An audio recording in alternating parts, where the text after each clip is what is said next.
तो प्यारे पेरेंट्स, आप सभी से हाथ जोड़कर यही विनती है, आपके बच्चे के 60% भी आए हैं तो जाइए मिठाई लाइए, गली में बांटिए।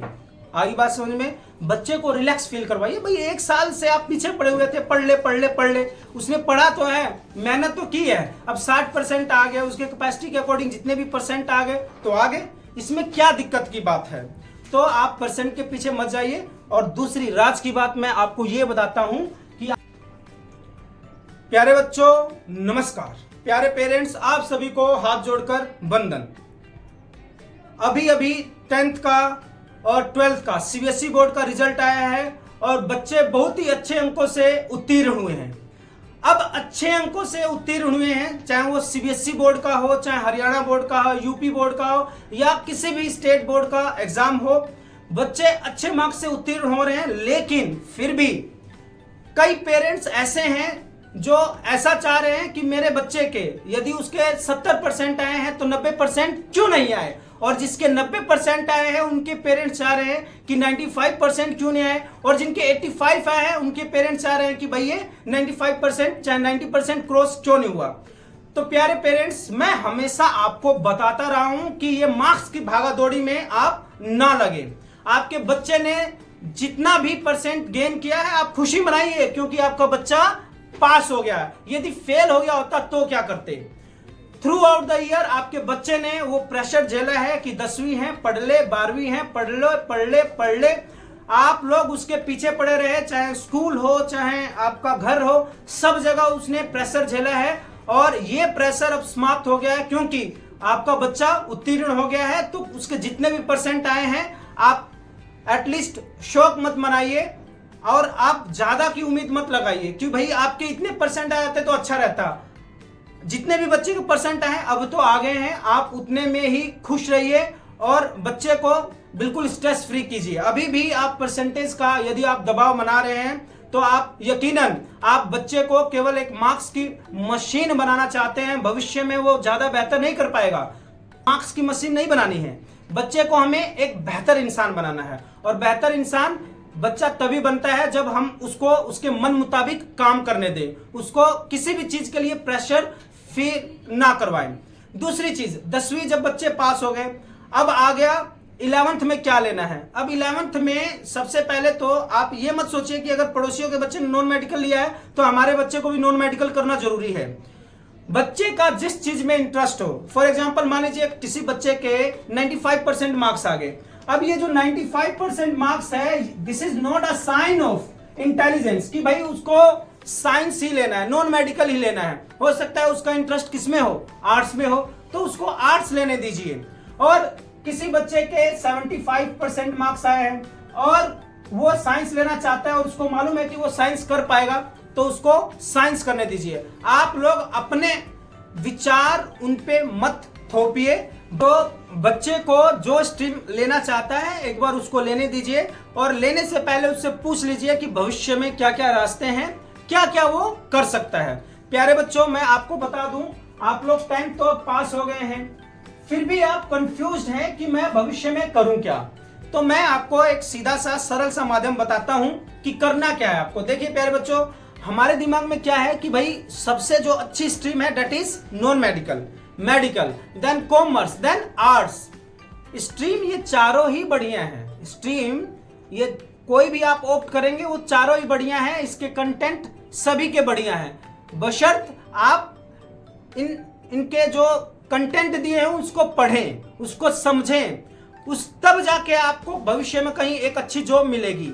हम क्या करते हैं, हम भाई मैंने आर्ट्स ले लिया, अब आर्ट्स ले लिया तो इतना उसमें सोशल साइंस होता है, हिस्ट्री होता है, इंग्लिश होता है, आप पढ़ते तो है नहीं, आपने केवल कक्षाएं पास की हैं। तो जब आप कक्षाएं पास करेंगे तो आप कैसे उम्मीद कर सकते हैं कि आप मतलब एक बिल्कुल ही इंटेलेक्चुअली मतलब बहुत अच्छे तरीके से आप चीजों को पढ़े हैं, आप चीजों को समझे हैं, तब आपको उससे रिलेटेड नौकरी मिलेगी? नहीं मिलेगी ना, आपको अच्छा कॉलेज मिलेगा। तो जो चीज आप कर रहे हैं, whether it is medical, non medical, commerce और आर्ट्स, आप जो चीज लीजिए एक बार मन बना लीजिए और उसको बढ़िया तरीके से कीजिए। अक्षर ज्ञान होना चाहिए, अक्षर ज्ञान की भाई जो उसमें कंटेंट दिया हुआ है, जो चीज आपके कोर्स का जो चीज है वो आपको आना चाहिए। दूसरी चीज, यदि आप आर्ट्स भी ऑप्ट करते हैं, यदि आपने क्या ऑप्ट किया, आर्ट्स, ह्यूमैनिटीज भी ऑप्ट किया, उसके साथ सब चीज बढ़िया पढ़ते रहिए और अपनी जो कम्युनिकेशन स्किल्स है, क्या है, कम्युनिकेशन स्किल्स, इसको आप बेहतर तरीके से एक बहुत ही बढ़िया आप स्पीकर बनिए। इन सब चीजों को डेवलप कीजिए। कहने का मतलब क्या है, आप चाहे कोई सा भी स्ट्रीम लें, लेकिन स्किल डेवलप कीजिए। स्किल इन द सेंस कि प्रैक्टिकल नॉलेज होना चाहिए, चीजों को बारीकी से समझें। आप जो पढ़ रहे हैं वो अच्छे से समझ के आप कक्षाओं को पास करें, तब जाके आपको भविष्य में कभी भी नौकरी की तो कोई चिंता नहीं होगी। क्यों नहीं होगी यार, नौकरी तो करनी है, आपने चीजें पढ़ रखी हैं तो कहीं पे भी नौकरी मिल जाएगी। हाँ, बिजनेस के लिए आपको बढ़िया बुद्धि लगानी पड़ेगी।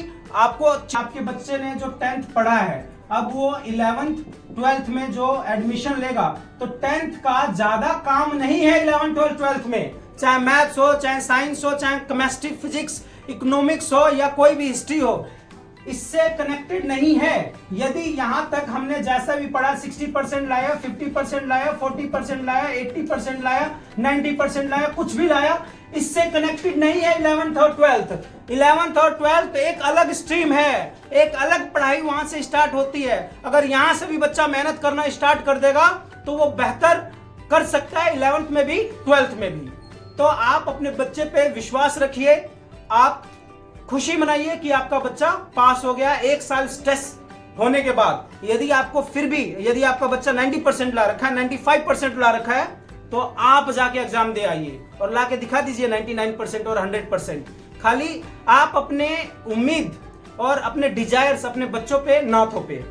योर सन और योर डॉटर इज इंडिविजुअल, उसकी अलग क्वालिटी है, वो उसकी अलग पर्सनैलिटी है।